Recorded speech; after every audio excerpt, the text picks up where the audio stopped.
Welcome to another case study by Blueprint to Escape. Imagine for a second that you're hiring a general contractor to build a house for you. Okay, I like where this is going. Right. You don't just want someone who shows up with a hammer. You want someone who brings, like, a trusted network of specialized subcontractors. Yeah, you need one for the plumbing, one for electrical, framing, all of that. Exactly. And if that contractor is really strategic, they might even take out a small, carefully managed business loan to buy better tools, just so the whole crew works faster and more efficiently. And that structural efficiency, that's really the core of what we're examining today. It is. You need a system that doesn't just passively weather the economic conditions. It has to actively leverage its own architecture to generate a consistent outcome. Yeah. Even if, say, one of those subcontractors completely drops the ball. Which perfectly brings us to the context for this specific case study. So for those of you following along, this is actually a follow-up video to our initial HDIV case study that we published back on January 1st, 2026. Right, but we're moving past the basics today. Yeah, definitely. This new case study is a bit more advanced and detailed because, we're digging right into the early March 2026 data. So our mission today is really to analyze the Hamilton Capital Partners ETF. The ticker symbol on that is HDIV. And the main goal here is what exactly? Well, the objective is to understand the mechanics of how this fund, which, remember, operates as an ETF of ETFs, how it managed to maintain a steady performance and a positive total return. Even with that really rough macroeconomic start to 2026. Exactly. Specifically, surviving that major, totally unexpected weakness in the tech sector. Yeah, that tech drop was brutal. But before we break down the architecture of this fund, we need to lay down some crucial disclaimers. Oh, absolutely. Always. This case study is purely for educational and entertainment purposes. It does not constitute financial or investment advice. I really cannot stress this enough, especially regarding margin accounts or borrowing money to invest. Yeah, please be careful with that. Everyone listening has a completely different financial starting point, different risk tolerances. Always do your own research and consult a licensed professional before making any actual moves. That caution is just paramount, particularly because the mechanisms we're about to discuss, things like systemic leverage, they act as multipliers. Right. They multiply your gains, But they will just as ruthlessly multiply your mistakes if you misapply them. Good point. So let's talk about our own internal architecture for a minute. When we build a portfolio for passive income, we use a strict 15% rule. Which we should probably clarify. Yeah, I want to explicitly point out to you listening that capping any single holding at a 15% weight is our own rule. It is not some standard portfolio allocation mandate passed down by a financial authority. No, it's really just how we sleep at night. Exactly. But right now, HDIV sits at roughly 18% of the portfolio. We deliberately broke our own rule here. We did.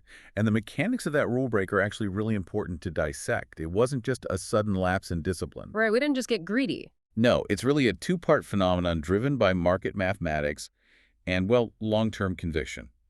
First, you have to consider the denominator of your entire portfolio. Meaning the total value of everything else you hold. Exactly. Throughout January and February 2026, some of your other holdings experienced natural market contractions. Right. So when the total value of the pie shrinks, a piece that simply holds its value mathematically becomes a larger percentage of that pie. Oh, so HDIV's weight got pushed up automatically just by standing still. Precisely. It didn't necessarily swell up. Everything else just temporarily deflated around it. That makes total sense. But there is a second, I guess, more intentional reason we haven't trimmed it back down to that 15% cap. Yeah, the intentionality comes from HDIV's role as a long-term anchor. Selling off a highly reliable asset just to satisfy a rigid spreadsheet percentage, it can actually be counterproductive. Especially if the underlying mechanics are still functioning perfectly. Exactly. And to see why we trust it so much, we have to look at how it operates. It's a diversified, multi-sector portfolio. It's constructed primarily of covered call ETFs. Okay, and it utilizes a modest 25% cash leverage, right, to enhance the growth. It does, which is why you see that negative 14.9% waiting for cash and liabilities on the sheet. Okay, I want to pause on those two concepts because, financial jargon can sometimes obscure what's actually happening with your money. For you listening, let's simplify what a covered call actually is. That's a great idea. Imagine you own a house in a booming neighborhood. Someone offers to pay you a guaranteed, let's say, $2,000 cash premium today for the right to buy your house next month at a slightly higher price. Okay. Yeah. If the housing market explodes upward, they get to buy your house and keep that massive profit. You miss out on the huge upside, but, and this is key, you keep your $2,000. And if the market stays flat or drops? Then they walk away. You keep your house and you still keep the $2,000. So a covered call ETF does this with stocks. It continuously trades away massive potential upswings in exchange for guaranteed cash today. Which is exactly how this fund generates its monthly yield. Right. But what about that 25% cash leverage? Well, in practical terms, the fund manager is borrowing 25 cents for every dollar of investor capital to buy more of these underlying assets. Got it. So that negative 14.9% number. That negative number is literally the borrowed money. They're borrowing at an institutional interest rate to invest in assets that yield a higher return. Oh, I see. So the spread between their borrowing cost and the generated yield is just pure profit for the fund. Exactly. It's essentially the ultimate real estate investor trick, just applied to an ETF. And the historical performance proves that the concept works. Yeah, let's look at those numbers. Since its inception in July 2021, HDIV has outperformed the standard Canadian benchmark, the S&P TSX 60, by 3.81% annualized. Which is huge. That translates to a 30.94% total return. Yeah, like if you had invested $10,000 at inception, you'd be looking at roughly $22,300 by the end of February 2026. Wow. And the same $10,000 in the TSX 60. It would only be about $19,200. And while it's growing, HDIV is paying out this really attractive 9.94% yield distributed every single month. Okay, so the data definitely supports the strategy in a vacuum, but theoretical performance and real-world stress tests are very different things. Which actually brings me to my major point of friction with this case study. I really have to push back here. Okay, go for it. Well, the broader tech market hit absolute record heights at the end of 2025. But we all saw the famously weak start to 2026. The momentum just evaporated. It completely stalled out. Right. So if HDIV holds tech, and we know it does, how is it still sitting at a positive 3.01% year-to-date return as of early March? That's a very fair question. Because if you look at pure growth funds, like the NASDAQ Q100 CAD hedge ticker XQQ is down 3.28% year-to-date. By all logic, a massive tech drop should have dragged HDIV completely underwater. The logic totally holds if the fund was a monolith. But it isn't. To understand the buoyancy here, we really have to open the hood and examine the top 6 holdings. Which make up what, like almost 90% of the fund? Roughly 87% of the entire fund, yeah. And your assessment of the tech drag is entirely accurate. The Hamilton Technology Yield Maximizer ticker, QMAX, holds a 12.8% weight within HDIV. Okay, and how did QMAX do? Well, year-to-date in early 2026, QMAX suffered a severe 12.52% drop. Ouch. Taking a 12.5% loss on an asset that makes up almost 13% of your entire portfolio, that is a massive hit. It is. Going back to our analogy, that is the electrical subcontractor burning down a whole wing of the house. Yeah, it's a significant structural hit. But this is exactly where sector diversification stops being just a financial buzzword and starts acting as a mechanical stabilizer. How so? QMAX was bleeding, sure, but the Canadian financials acted as the shock absorbers. You have HFIN sitting at a 20.1% weight and HMAX at 19.1%. And those hold the big banks, right? Exactly. They hold the massive, heavily regulated Canadian banks and financial institutions. They're designed for stability, especially in high-interest environments. That makes sense. And alongside them, you have utilities, represented by EMAX at a 10.2% weight, which actually climbed 6.62% year-to-date. You know, I think the utility piece is fascinating. When tech stocks drop, it's often because growth expectations shrink, or interest rates make borrowing way too expensive for these massive tech firms. Right. They run on cheap capital. But utilities, I mean, whether the NASDAQ Q is up or down, people still turn their lights on, they still pay their water bills. They don't really have a choice. No, it's this incredibly boring, unsexy business model, which is exactly what you want when the sexy tech stocks are plummeting. That inverse relationship is absolutely vital. Utilities and financials provide an infrastructural baseline. Right, they aren't swinging for the fences. Exactly. They don't typically offer 30% annualized growth. But they prevent that 25% cash leverage we discussed earlier from amplifying a tech sector loss into some catastrophic margin call scenario. They essentially put a hard floor under the portfolio. I see. So the financials and utilities stabilize the drop, they stop the bleeding, but stabilization doesn't really explain a positive 3.01% overall growth. No, it doesn't. The math just doesn't add up unless something else in this portfolio went absolutely ballistic to drag the overall average up into the green. You're entirely right. The heavy lifters that essentially carried HDIV through the first 2 months of 2026 were gold and energy. Ah, okay. Let's look at the numbers on those. So before we dissect the macro drivers, let's look at the actual data.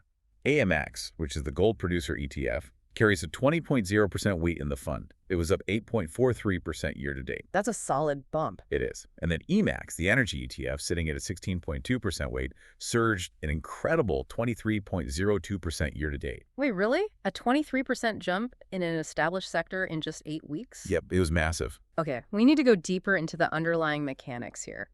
What fundamental global shifts in January and February 2026 forced capital to flood into gold and energy so aggressively? Let's start with energy. Yeah, because I remember seeing the headlines about winter storm Fern disrupting the grid. But, you don't get a sustained 23% jump just because it gets cold for a few weeks. No, definitely not. The storm was merely the catalyst. Right. What it did was expose a deeply rooted structural deficit in the market. A deficit in what way? Well, for years, analysts have tracked a severe underinvestment in new global energy infrastructure. Combine that capital starvation with U.S. shale production finally hitting its peak growth ceiling. Oh, right. They couldn't just keep pumping more indefinitely. Exactly. And on top of that, you have extremely limited spare capacity from OPEC. Hmm. So the global oil and gas markets were already stretched incredibly tight. So the supply side was already brittle. The system basically had no slack. And then nature steps in. Precisely. Winter Storm Fern hit, and the subsequent heating demand forced the largest single draw on U.S. natural gas inventories we've seen in over a year. Wow. Suddenly, institutions realized the structural fragility of the energy market. So we saw a massive capital rotation. Investors actively pulled their money out of those expensive, faltering tech stocks we discussed earlier and redirected it into cash-generating real assets. And EMAX just caught that wave perfectly. It did, largely because 80.1% of its geographic allocation is heavily exposed to the United States, right where those severe supply draws were happening. Okay, that makes perfect sense. The market panicked about physical commodities and rotated out of digital growth. But what about gold? Gold is a slightly different story. Right, because AMAX is up over 8%. Is that just a byproduct of inflation fears, or is something more structural happening with the metal itself? Gold in early 2026 was really driven by a much larger geopolitical realignment. We saw this convergence of persistent worries about Federal Reserve autonomy, incredibly high U.S. debt burdens, and just a broader global narrative of de-dollarization. Which, just to be clear for you listening, we're not taking a political stance on whether those fears are justified or not. Right, exactly. The mandate of our analysis isn't to validate the politics behind those fears. Right. It's simply to track the capital flow they generate. Right, the fear is real, so the money moves. Exactly. And the fear of currency instability drove massive safe haven flows directly into gold. And it's not just like retail investors buying gold coins in a panic, right? The data shows this is institutional. Oh, it is heavily institutional. Mm-hmm. It was led by structural gold purchases from central banks globally. And when central banks buy, they buy in massive market-moving quantities. Which reinforces a long-term bull narrative. Right. By February, this institutional demand pushed median 2026 forecasts to between $4,700 and $4,800 an ounce, with some asset managers even modeling scenarios at $6,000. That is wild. And you know what I find brilliant about the way HDIV approaches this? It's through AMAX's geographic spread. Yeah, that's crucial. Because if you're going to hold gold miners, you really don't want them all in one jurisdiction where a sudden policy change could just wipe out your holdings. Exactly. Political risk is huge with mining. Right. So AX is 48.4% Canada, 24.4% the US, 14.6% the UK, and 12.6% South Africa. It's this global net designed to catch all that central bank buying while diluting the jurisdictional risk. And that geographic dilution is a key element of risk management.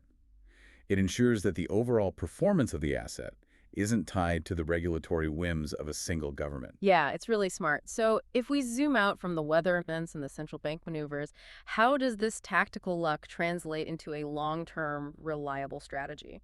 Let's pull it all together. Yeah, let's synthesize everything we've uncovered in this case study into 4 core pillars of long-term conviction. Basically, why should someone building an income portfolio care about this specific architecture? Well, the first pillar is what we should probably define as the perfect blend. Okay, break that down. This structure seamlessly integrates Canadian stabilizers, the highly regulated financials and utilities, with U.S. and global growth, plus the commodities. Right. It does it all for you. Exactly, because for the individual investor, calculating the exact macroeconomic exposure of, say, South African gold miners versus U.S. natural gas producers, that is a full-time job. The ETF of ETF structure automates that complexity. It totally outsources the headache, which actually brings me to the second pillar, which I'll call the Goldilocks yield. I like that. Not too hot, not too cold. Exactly. But I do want to play devil's advocate here for a second. A 9.94% yield sounds fantastic, but historically, any fund paying near 10% is a massive red flag. It usually is, yeah. Usually, a yield that high means the fund is cannibalizing itself, right? Returning your own principal back to you to fake a high yield, which results in long-term capital decay. So why should you, the listener, trust that 9.94% isn't a trap? That is honestly the most important question an income investor can ask. And the distinction lies in the underlying growth of the assets. A true yield trap pays 15% to 20%, while its share price just slowly bleeds to zero over the years. But HDIV's 9.94% is sustainable because of the covered call premiums, combined with that 25% leverage multiplier we talked about. Right, the borrowed money boosting returns.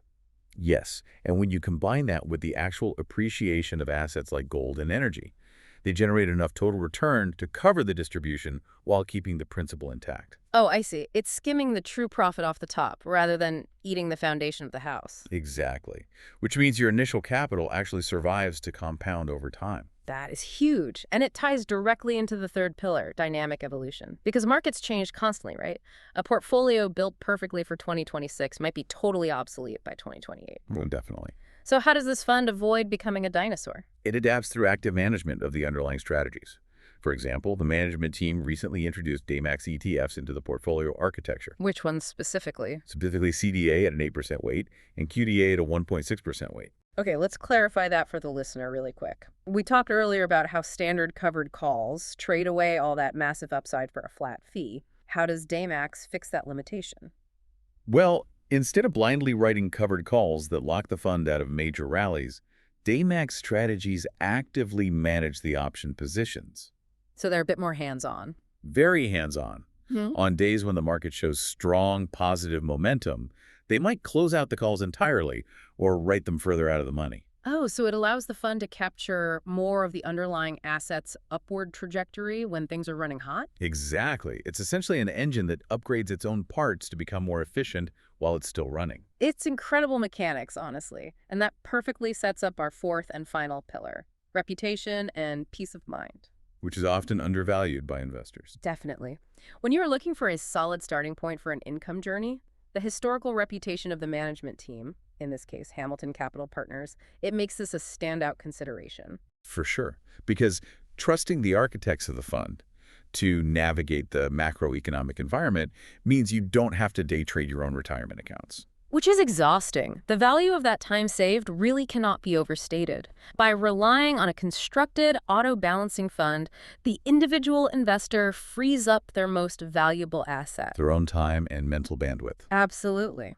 And speaking of what you do with your time and your portfolio, for you listening right now, we really want to hear from you. Yes, definitely let us know what you're doing. Please post your comments or questions below. How are you balancing growth and income in this current economic environment? And please make sure to subscribe for more content about financial independence, passive income, early retirement, and nomadic life design. Tons of great stuff coming up. Oh, and a quick heads up, we will be unveiling our full portfolio mid-month. We do this intentionally, timing it perfectly to set up for the next month's distributions. So make sure you stick around for that reveal. But before we sign off, I actually want to leave you with a completely different angle to consider today. Okay, let's hear it. We just spent this entire case study analyzing how an ETF of ETFs managed a massive sector rotation, right? From tech to real assets like energy and gold. Yeah, it handled the heavy lifting. Exactly. But markets are cyclical. So if geopolitical tensions suddenly cooled off and tech came roaring back tomorrow, how would a dynamically managed fund like this automatically shift that heavy lifting back? Oh, that's a great question. Right. It really challenges you to think about how much active management you genuinely want to do yourself versus letting a constructed fund just handle the economic weather for you. It's a huge trade-off to consider. Definitely something to keep you awake tonight. We will see you on the next case study.